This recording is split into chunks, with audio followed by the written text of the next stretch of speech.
Ladies and gentlemen, they're going to have a difficult time indicting Trump, especially when, according to CBS News, Trump says it was all declassified, how declassification usually works.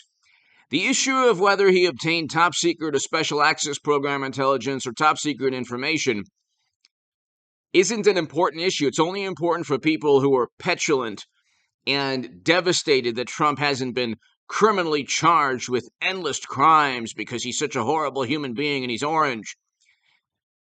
The precedent was already set by James Comey and Clinton with no reasonable prosecutor. Gosh, we couldn't find intent to hide with secret servers that found creative ways to transfer top secret and special access program intelligence and classified data outside of the United States government on servers that were secret, even to President Obama, Clinton's boss at the time. But here, this is a very important article, but paragraph. It is also unclear how a central legal question, the classification process and the president's role in it could be, as the New York Times points out. And hit subscribe to this channel. Ladies and gentlemen, share this everywhere. Nobody is talking about this. This is a very important point. None of the statutes cited in the warrant rely on whether the records were classified or not.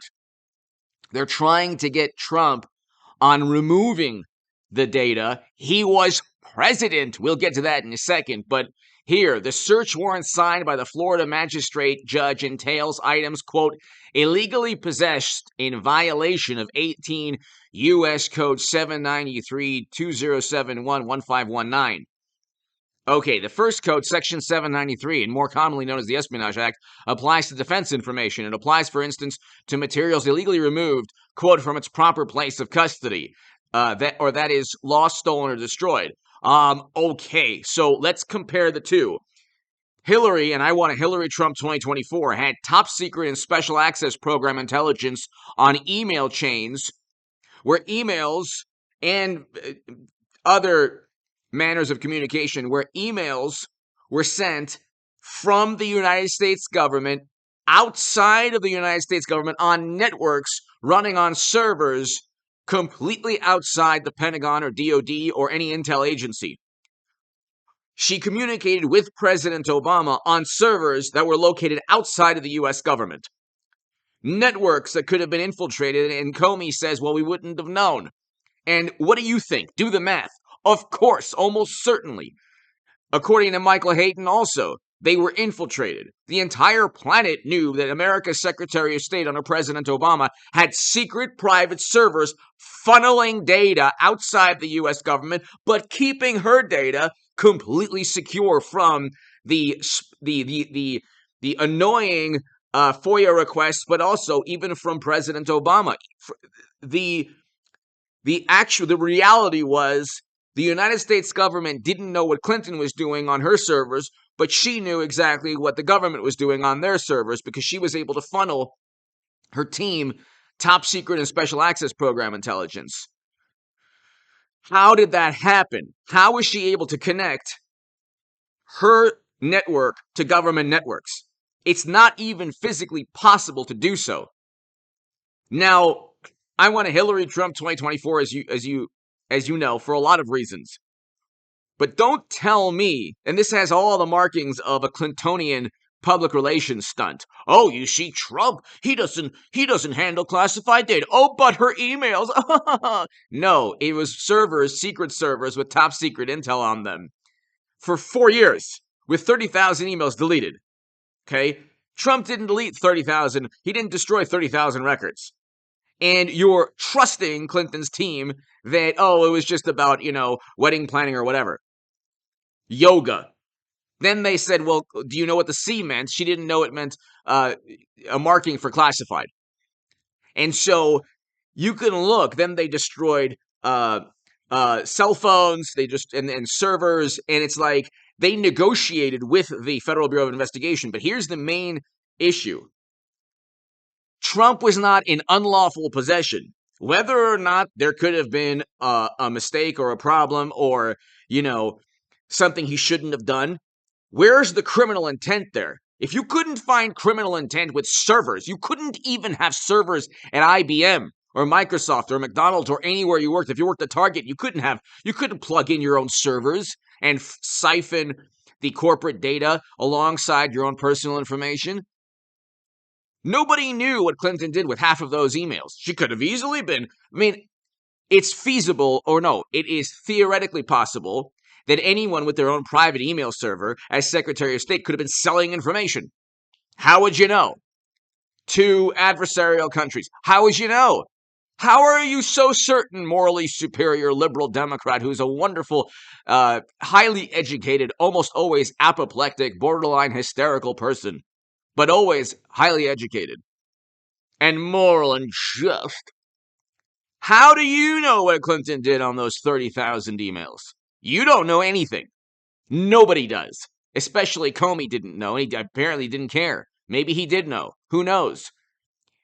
Very likely the national security, very likely intel agencies had all of Clinton's emails, even the ones that had to do with graft or the foundation or whatever, the ones that were deleted.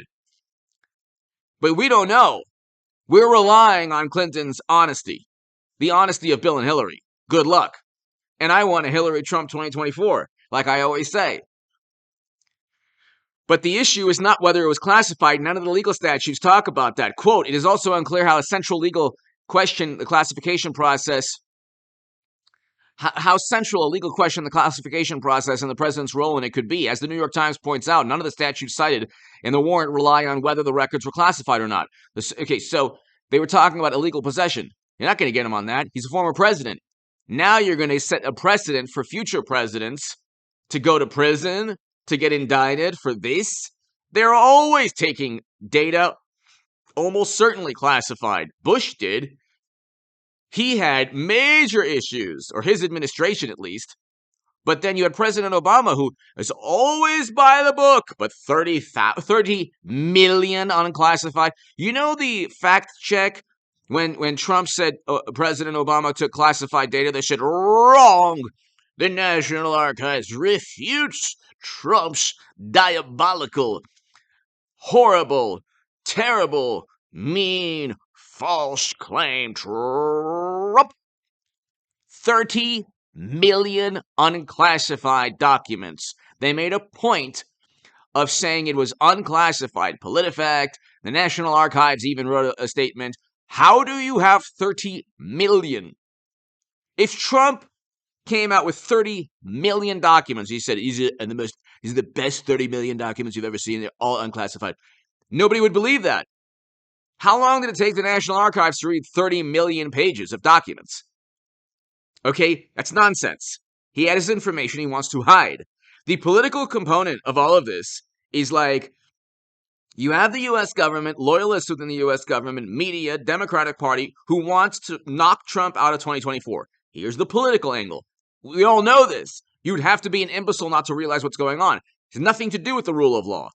The rule of law entails you treat Trump in the same manner you treated Clinton. In which case, you would never have had that bureau raid on Mar-a-Lago. They didn't go after Hillary and Bill at their home. They didn't go after Hunter at their home, at his home. Why did they go after Trump's home? Oh, because he's Trump. And you have everyone from The Atlantic, Mother Jones, The Nation, BuzzFeed, Daily Beast, but New York, the actual major publications, New York Times, Washington Post, and then MSNBC, CNN, and like I said, The Atlantic, New York Magazine, New Yorker, Vanity Fair, Esquire, all of the major publications, Time Magazine, they have the same editors. They have the same editors, the same journalists. Is there one Trump supporter? Can we get one Trump supporter? It doesn't exist, apparently, although half the electorate, almost half, voted for Trump. And so the issue is not whether it was classified. He was in lawful possession as a president. If he happened to get classified data or top secret data as president, because he was able to have that or declassify it as president, but let's say the declassification process was murky. He didn't do exactly what he was told to do. Did Clinton have the ability to declassify documents on servers? But she wasn't indicted. The precedent has already been set. You can't, if you indict Trump, then you open a Pandora's box of all the criminal activity the left got away with. So Again, the cognitive dissonance is so profound that they can't possibly imagine that their side is worse, and they can't possibly imagine that Trump, as president, was in lawful possession of all those documents because he was president of the United States of America. Give me your thoughts below. It has nothing to do with whether it's classified or not, because they know that the issue of classification. I mean, if you want to talk about removing data, how did Clinton's team remove data from secure government networks onto servers? We know Trump took a U-Haul or a truck because he wanted a library, whereas Clinton had private servers with top secret intel. And again, I want a Hillary Trump 2024. Hit subscribe to this channel. Huge segment, ladies and gentlemen. It's very important. Hit subscribe to this channel if you want to support my work. My Patreon is below. Become a member if you want to read my writing in The Hill, The Huffington Post, Salon, The Jerusalem Post, The Federalist, other publications. Go to hagoodman.com. Subscribe to H.A. Goodman's other channel and the Stock Market Crash channel right now. Thank you.